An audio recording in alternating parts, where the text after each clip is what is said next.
Nwayọ, oke mmọnwụ, nwayọ, ọyọ agara ka a na-eme.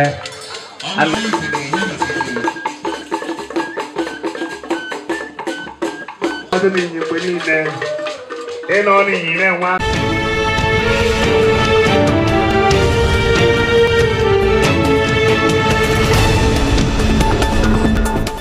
Igbo bụ Igbo, Igbo mụrụ nze mụọ ọzọ. Ekene m onye ikwu kene onye nta wee na-asị nke onye chiri ya zelu. Afọ m bụ Nnaemeka Ilelu-Nachi mana ejikwere iwe akụ wee mala m. Ebe anyị nọ tata bụ na Agbara Iji-Inyi nke dị na Oji River Local Government Area dị n'Enugu Steeti. O nwere nnukwu mmemme a na-eme ebe a n'ụbọchị tata a na-akpọ Agbalanze Day. Onye na-edebe ya bụ mmemme bụ onye na-akpọ Sir Chike Madụeke nke eji Agbalanze wee malụ. Anyị nwa bụ ndị Ikoro TV Network wuchiri ebe a n'ụbọchị tata igosipụta ife dị iche iche eji wee mara ndị Igbo dịka mmọnwụ, egwu ogene, egwu adamma, igbu ọja nakwa ihe ndị ọzọ dịgasị iche iche bụ njirimara ndị Igbo. Maka na anyị bụ ngalaba na-egosipụta ife ọbụla bụ ife ndị Igbo. Ekenekwa eme unu biko dịka anyị na-aga n'iru ọ ga-amasị anyị ịjụta ajụjụ ife kpatalụ eji eme ya bụ emume bụ Agbalanze Day maka na mmemme ọbụla nwere ife kpatalụ eji eme ya. Ekene eme unu kabari ka ị na-esonye anyị na ngalaba iji agbasa ozi. Anyị nọ na YouTube, anyị nọ na Facebook, anyị nọ na Instagram. Kabari ka ị na-esonye anyị maka ife ọbụla bụ ife ndị Igbo, ife ọbụla bụ omenala Igbo, ife ọbụla bụ ife ọbụla jikọrọ ndị Igbo bụ na Ikoro TV Network ka ọ na-akpọtụ. Ekenekwa m unu.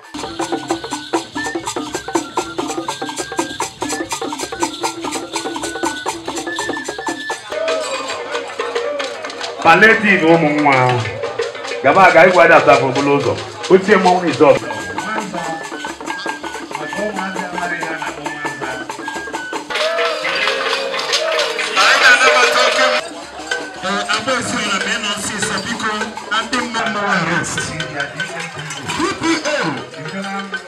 Nna anyị na-ekene gị biko ka ị gwa anyị onye bụ. Mụnwa bụ His Royal Highness Igwe Dr. Sunday Nwosu, eze ndị Igbo na Abuja. Okay, nna anyị biko na nkenke ị nwere ike ịkọwara anyị Agbalanze Day kedu ife ọ dị gị ka ọ na-egosipụta?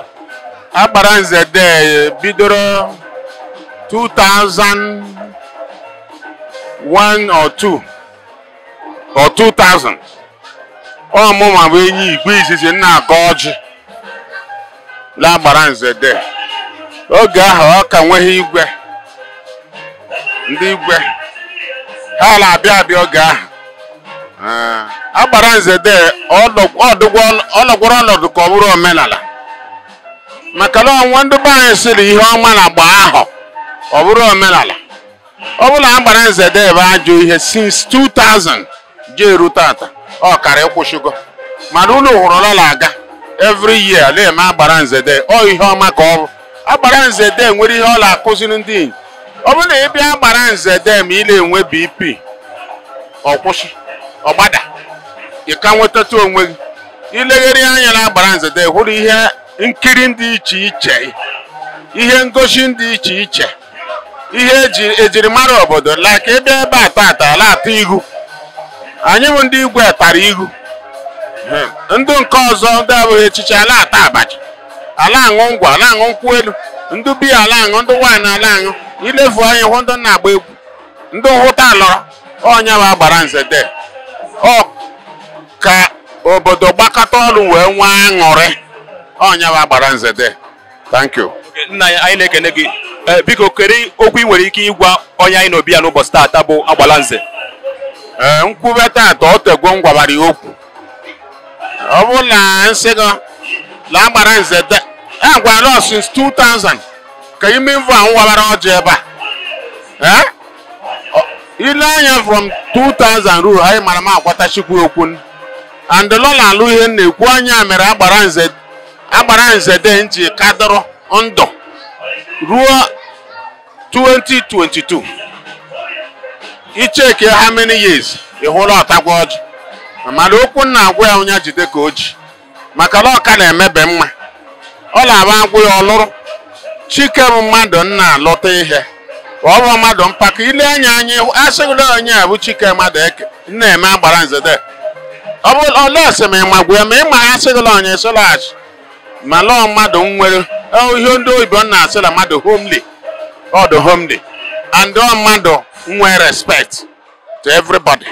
So mma asị anya jide ka o jide m. Thank you. Okay, anyị na-ekene daalụ sir, daalụ.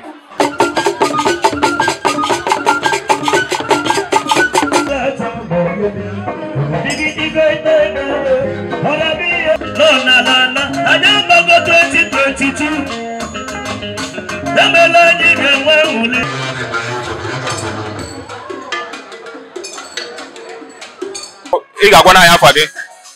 Afa m bụ Honorable Austin Nwoke Junior. Abụ the National Youth Leader in the Town Senior Youth Wing. And ebe anyị nọ taa bụ n'abalị dị inyi. Okay, nwanne nwoke bụ Austin. Kedu ihe ọ dị gị ka Agbalanze Day a na-eme n'ụbọchị taa? Kedu ihe ọ dị gị ka ọ na-egosi? Ife Agbalanze Day na-egosi bụ obi ọcha mmadụ nwere.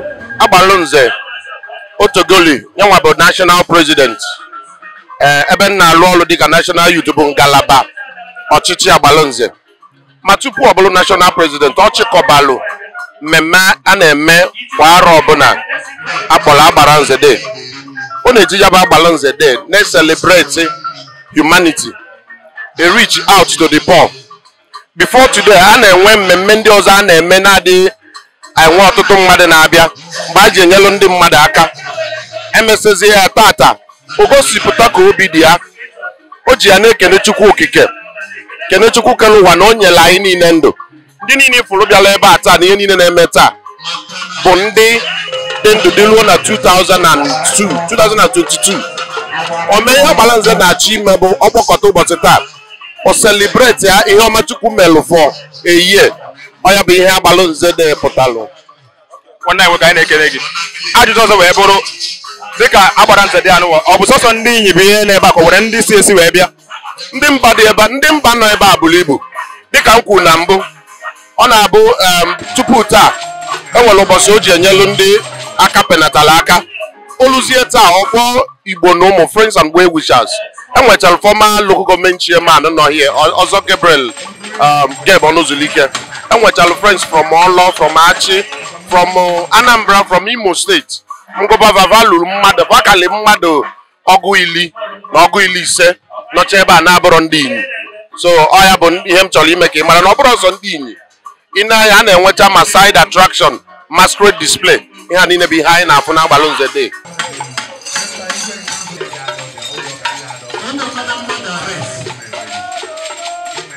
Biko gwa anyị onye bụ.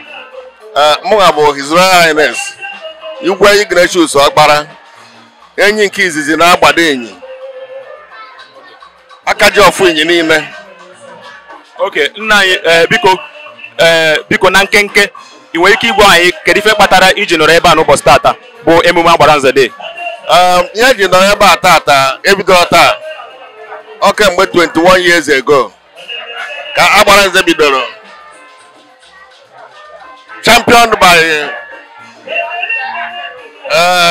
Prince Chike Madeke, the President General of Inyi Town Union. Since I name me to Aquaro every first day of the year on a new year there. In Union is wherever other political or get together. Oh, you want to enemy, my friends, come and eat and go. You need to have for an hour way, 1 mile way. Oh, I back out about that. Na biko kedu okwu ị nwere ike ịgwa onye anyị nọ bịa n'ụbọchị tata bụ Agbalanze? Okwu nwere ike ịgwa ya the symbol ya jide ka o ji maka ọ bụrụ mmadụ nche ga-akpọ oku bịa rie efe ifuru ebe a taa, mana kemgbe 21 years ọ kpọrọ oku mmadụ niile ezuo, gosi na ka onye si eme ka ekwesị akpọ ya jide ka o ji. And ihe ọ na-eme bụ saraka, o so n'ihe Chukwu ji agọzi ya, maka ebe iyi a ga-ahụ ego eji eme ya. Ihe niile na-eme ebe a abụrụ kọbọ, abụrụ 1,000 ka eji eme ya, o millions, mana Chukwu na-eweta ya. Ndị ọbakara na-enye ndị mmadụ anything. No, eat, enjoy yourself, drink, and go.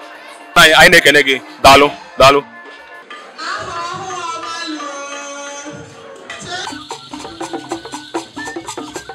One night work because why Afagi? Afamo chief. Ekene na ya nke eji eze kweche ndị Igbo wee mara. Amoya Aruminyi nọ na Oji River Local Government of Enugu State.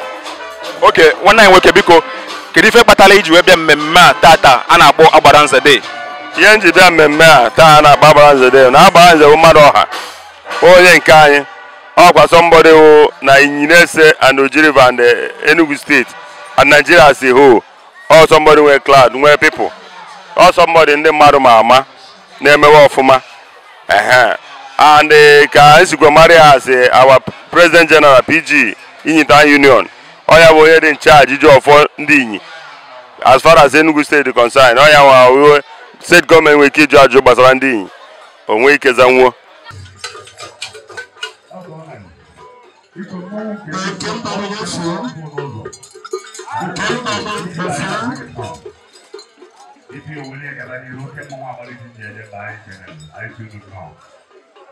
One night work because why Afagi? Afambo Amaechi Madeke, onye Agbariji Gamu. Okay, kedu okwu ị nwere ike ịgwa onye na-edebe mmemme a? Okwu nwere ike ịgwa ya bụ na ka Chukwu debe ya ndụ. Ka iwu ndị ka na-eto eto nwee ike na-enyomite ihe ọ na-eme. Because ihe ọ na-eme gwara culture anyị. Onye BP na ya gwara ụmụ ya na ka eji achụ ndị n'obodo oyibo. Ndị kpọ ụmụ ha nata ụlọ ha bịa hụcha ya ụmụaka nnata Christmas na New Year na oriri ka a na-akpa aja anyị na-agụ ha aga ịbata. Mụ na asị na ọ ya dịrị ya na mma. Ọ ya dịrị ya na mma na.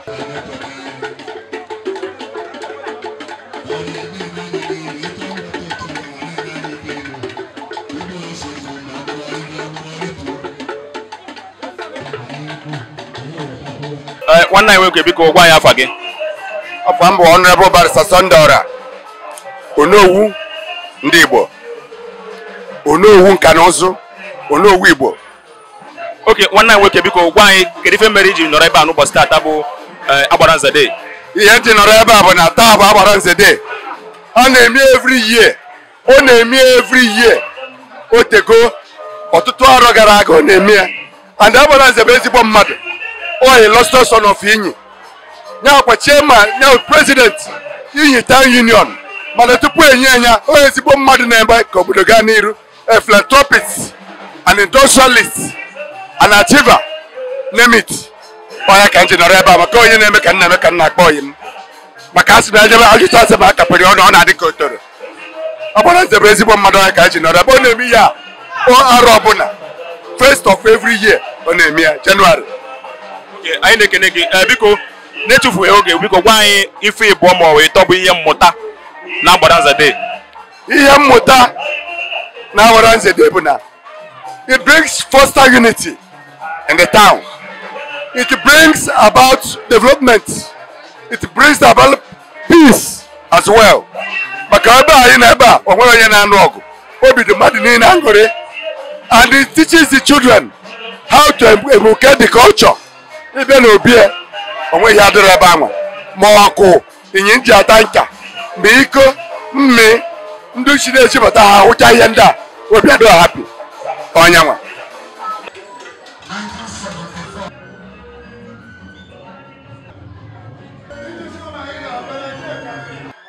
Nna anyị biko dịka onye a na obi ya n'ụbọchị tata anyị chọrọ ka ịgwa anyị kedu ife ibu n'obi wee bido ya bụ emume Agbaranze Day. Agbaranze Day bụ emume eji ndị Inyi na Oji River nji agbakọnọta wee na-erote ebe ha nshi wee na-eshowcase ihe ha nwụ na ihe ha na-eme. Ine anya ị ga-ahụ ndị na-agba egwu ya ahụ ndị mmọnwụ adị n'anya ma ndị igwe ma ndị mmọnwụ ma ndị ụmụ nwoke ma ụmụ nwaanyị ewu ibi ọ na-aṅụrị ọnya bụ the essence of Agbaranze Day na culture anyị anaghị ana. Unu hụrụ mmọnwụ niile nọ ka ọ mmọnwụ ndị isi bebe anyị you know, mmanwụ ndị ọrụ bịara ebe a nke Enugu Inyi nke ndị achị aka abịakwanụ then nke ndị Obune Agbariji and the other parts of Inyi and Oji River, they were here. Nna anyị biko arọ n'one ka imegwere ya bụ Agbalanze 2000. So nke the 21st edition. Yeah, 21st edition of Agbalanze. Nna anyị mana onye ọbụla nọ n'ụwa na yochie ka ọ dị ndụ ka nka chaichi awa wee rikwe ihe nweta n'ụwa onwe ka isi nọsi ya ndụ wee naba ebe a na-eje Agbalanze Day aka nwere ike ị na-eme ya ọ dị m ka maka na ọgwụ nna m anọ ndị be m na-eme organize Agbalanze Day dịka na nchekwu kịta nke a na m arahụrụ ụra ha mecha ihe niile organize ihe ndukwu na Agbalanze Day kịta na onye ọ na-amagworo ihe ọ na-eme ndị mmarụ n'oche ka ha na-arụ na-ebute oche ndị na-eshi ihe oriri na-eshi ihe oriri ndị na-ebute mmanya na-ebute mmanya ndị decoration na-eme so ọ dụgo ka ọ dị spontaneous and then ọ na-agaziri onwe ya n'ụwa ya. So I think that now given the pedestal anyị tinyego the nyawo ntọala atinye na Agbalanze Day anụwa na ọ ga na-aga n'ihu wee na-aga n'ihu. Okay sir, na nchịkọ biko kedu okwu ị nwere ike ịgwa ndị niile bịara ebe a n'ụbọchị taata? Ekene ka m nwee fọ ndị niile bịara ebe a wee Chineke dube ha ana ka ha na n'udo okwu ka mma ka ha naruo ha ga-ahụkwa ndị niile ha fọ n'ụlọ be ha wee fụtaba and Chineke na-eme amara na the year 2023 anyị ezukọkwa ọzọ ka anyị si ezukọ. Thank you very much.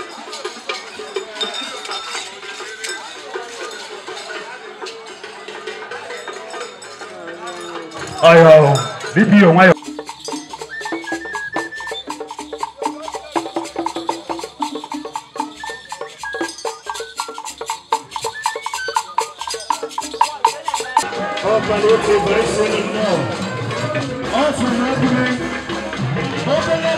Ndị be anyị ekene m unu ndị Igbo na-esonye na anyị n'ihe onyonyo Ikoro TV network ọ dị ezigbo mkpa ka ị na-amụta ọdịnala Igbo.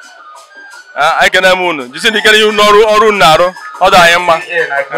Igbo bụ Igbo ekenekwe m unu unu n'anya unu afụ na Agbalanze Day abịagwa na njedebe unu n'anya unu afụ na ife niile mere ebe a gara nke ọma o nwere ya na ịbịa dụrụ aka ife kpatara o ji wee duo taa bụ na onye a na obi ya bụ Sir Chike Madueke bụ onye na-achọ udo maka na onye ọbụla na-achọ udo omebe mmemme udo na-adị ekenekwe m unu biko kabal ka ị na-esonye anyị na ngalaba anyị ji agbasa ozi anyị nọ na YouTube anyị nọ na Facebook anyị nọ na Instagram kabal ka ị na-esonye anyị maka ife gbasara omenala Igbo ife ọbụla bụ ife ndị Igbo ọ na Ikoro TV network ka ị ga-enweta ya ekene m unu chetakwa na aka mgbe nwanne unu nwoke bụ Nnaemeka Iledu na-achị mana ejikwa eriwe akụ wee mala m ka ọ dị